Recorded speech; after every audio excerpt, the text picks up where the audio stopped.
दोस्तों, एक British author George Orwell ने अपनी बुक 1984 में कहा था कि those who control the past control the future and those who control the present control the past. ये बात तभी सही थी जब इस बुक को लिखा गया था, ये बात अभी सही है। आज हम बात करेंगे एक ऐसे विचार की जो भारत में एक गर्म मुद्दा बन गया है, हिंदू राष्ट्र।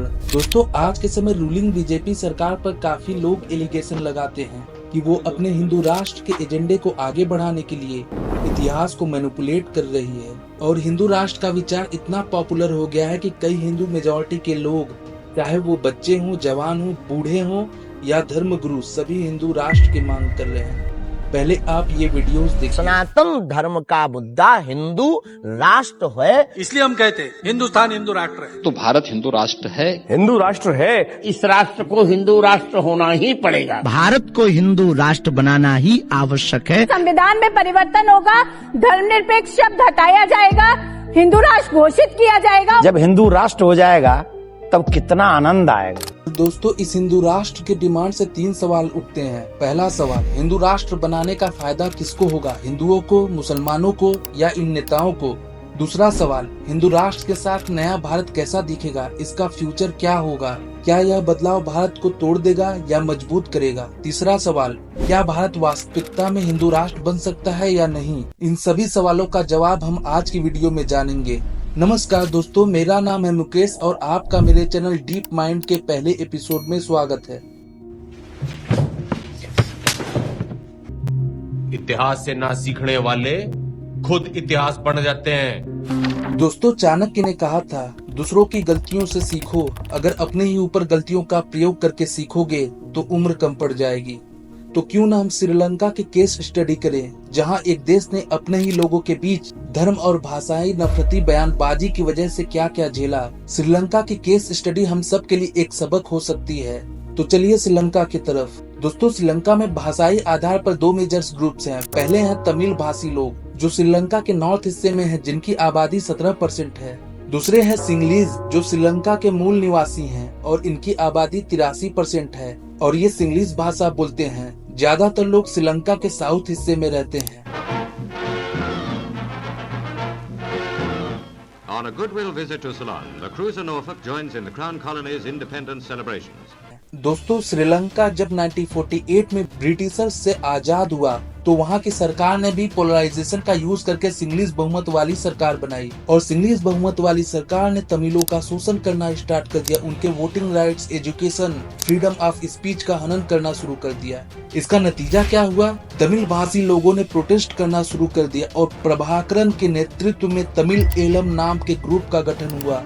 इस ग्रुप ने अपने अधिकारों की मांग शस्त्रों के बल पर की, यहाँ तक कि ये लोग एक अलग देश की मांग करने लगे, जिसकी वजह से श्रीलंका में भयंकर दंगे और सिविल वॉर शुरू हो गए। और ये सिविल वॉर 1984 से लेकर के 2009 तक चला। दोस्तों, इस सिविल वॉर का इम्पैक्ट इतना भयानक था कि श्रीलंका की आबादी 1,59,00,000 थी। जब तक ये सिविल वॉर चला तो 1 लाख से भी ज्यादा लोग मारे गए, 10 लाख से भी ज्यादा लोग शरणार्थी बन गए, 10,000 से भी ज्यादा महिलाओं का रेप हुआ और इस सिविल वॉर की टोटल कॉस्ट $200 बिलियन थी। फाइनली इस सिविल वॉर और दंगे को रोकने के लिए 2009 में श्रीलंकन सरकार ने तमिलियों के साथ समझौता किया और तमिलों को अधिकार दिए। दोस्तों, अगर श्रीलंका जैसे छोटे देश में ऐसे हालात हो सकते हैं तो सोचिए भारत जैसे डाइवर्स और विशाल देश में क्या होगा। आइए अब हम अपने देश भारत पर फोकस करते हैं। यदि भारत को हिंदू राष्ट्र बनाया जाता है तो क्या क्या नुकसान हो सकता है? हिंदू राष्ट्र बनाने का पहला नुकसान, सिविल सोसाइटी का तबाह हो जाना। यदि भारत को हिंदू राष्ट्र बनाया जाता है तो सबसे पहला असर होगा हमारी सिविल सोसाइटी पर। हमारी सिविल सोसाइटी तहस नहस हो जाएगी। हमारे कॉन्स्टिट्यूशन के फंडामेंटल राइट्स और ड्यूटीज डायरेक्ट प्रभावित होंगे।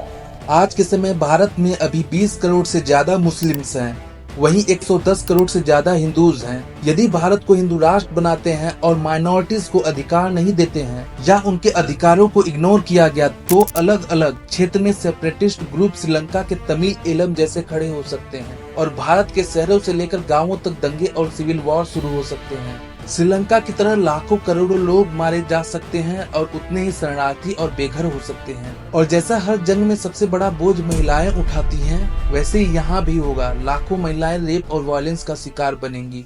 हिंदू राष्ट्र का दूसरा प्रभाव भारतीय अर्थव्यवस्था पर पड़ेगा। दोस्तों अब सोचिए अगर सिविल वॉर और दंगे हर जगह हों तो इसका असर हमारी इकोनॉमी पर क्या होगा। एक एग्जाम्पल के तौर पर द इकोनॉमिक टाइम की ये रिपोर्ट देखिए। 2016 के हरियाणा के जाट आंदोलन में 20,000 करोड़ का नुकसान हुआ था। अगर इसी तरह का आंदोलन 28 राज्यों में होता है तो मिनिमम लॉस 5 लाख करोड़ से भी ज्यादा का हो सकता है। फिर इसके बाद इंटरनेशनल ट्रेड और फॉरेन इन्वेस्टमेंट भी गिर जाएंगे। ऐसा क्यों होगा? इसके 2 कारण है। पहला कारण, अभी भारत अमेरिका और अमेरिका के अलाइड जैसे यूरोप को $172 बिलियन और मुस्लिम कंट्रीज को $90 बिलियन का एक्सपोर्ट करता है। अगर इंडिया में ह्यूमन राइट वायलेशन होते हैं तो सैंक्शन लगने के चांसेस बढ़ेंगे। वैसे भी अमेरिका भारत में माइनॉरिटीज को लेकर के चिंतित बैठा रहता है। इसका दूसरा कारण है फॉरेन इन्वेस्टर्स भारत में निवेश नहीं करेंगे, क्योंकि कोई भी इन्वेस्टमेंट तब आता है जब वो देश स्टेबल हो और स्ट्रांग हो। इसका रिजल्ट क्या होगा? भारत को बिलियन ऑफ डॉलर्स का नुकसान होगा। एक ऐसी इकोनॉमी जो अनएम्प्लॉयमेंट और गरीबी से डूबेगी। इससे भी कई लोग बेरोजगारी और भूखमरी में मर जाएंगे। हिंदू राष्ट्र का तीसरा नुकसान भारत के अंतर्राष्ट्रीय संबंध पर होगा। भारत सरकार की एक्सट्रीम पॉलिसी की वजह से बांग्लादेश, नेपाल और मालदीव जैसे हमारे पड़ोसी देशों के साथ रिलेशंस पहले से ही बिगड़ चुके हैं। अगर हिंदू राष्ट्र बनाने के चक्कर में अल्पसंख्यकों का अधिकार और लोकतंत्र खत्म होता है तो भारत नॉर्थ कोरिया और ईरान की तरह ग्लोबल स्टेज से अलग हो जाएगा, जिससे हमारे देश की अर्थव्यवस्था, सुरक्षा, विज्ञान और रोजगार पर गंभीर प्रभाव पड़ेगा। दोस्तों, हिंदू राष्ट्र का चौथा नुकसान भारत की अखंडता पर होगा। अगर एक बार भारत धर्म के आधार पर हिंदू राष्ट्र बन गया तो कल सिख राष्ट्र, मुस्लिम राष्ट्र और अलग अलग क्षेत्रीय स्टेट्स की डिमांड उठेंगी। वो अपनी पहचान बनाने के लिए इंडिया से अलग होना चाहेंगे। भारत की अखंडता खत्म हो जाएगी और यूएसएसआर की तरह भारत भी छोटी छोटी कंट्रीज में टूट सकता है। हिंदू राष्ट्र का पांचवा नुकसान हमारी बॉर्डर सिक्योरिटी पर हो सकता है। दोस्तों, अगर भारत दंगे और सिविल वॉर से अंदर ही अंदर डिस्टर्ब होगा तो इस डिस्टर्बेंस को रोकने के लिए हमारी फोर्सेस शहरों की तरफ बढ़ेंगी। एग्जाम्पल के तौर पर armed forces special power act को देख लीजिए। ये उसी स्टेट में लगाया जाता है जो स्टेट सिविल वॉर से जूझ रहे होते हैं या इंटरनली डिस्टर्ब होते हैं। इसका लेटेस्ट एग्जाम्पल है मणिपुर। फिलहाल जब आर्मी शहरों की तरफ आएगी तो हमारी बॉर्डर की सिक्योरिटी कमजोर होगी, तो ऐसे में चाइना और पाकिस्तान भारत पर अटैक कर सकते हैं और भारत चाइना और पाकिस्तान के लिए एक इजी टारगेट बन जाएगा। दोस्तों, इस हिंदू राष्ट्र की वजह से भारत एक वीक स्टेट बन जाएगा जो अपनी इंटरनल और एक्सटर्नल सिक्योरिटी दोनों संभालने में नाकाम रहेगा। यही कारण था कि भारत को एक हिंदू राष्ट्र बनाने के विचार से खुद भीमराव अंबेडकर भी सहमत नहीं थे। उन्होंने अपनी किताब पार्टीशन ऑफ इंडिया के पेज नंबर 358 पर लिखा था, यदि इंडिया को हिंदू राष्ट्र बनाया गया तो यह देश के लिए सबसे भयानक विपत्ति होगी। और उनकी बात आज भी रिलेवेंट लगती है। तो दोस्तों, अब समझ आ गया होगा कि एक हिंदू राष्ट्र बनाने का खर्चा कितना ज्यादा हो सकता है। कोई भी गवर्नमेंट भारत को इतने बड़े जोखिम में डालकर भारत को हिंदू राष्ट्र नहीं बना सकती। ये वीडियो सिर्फ ये दिखाने के लिए बनाया गया है कि किस तरह से धर्म के आधार पर कोई देश प्रगति नहीं कर सकता।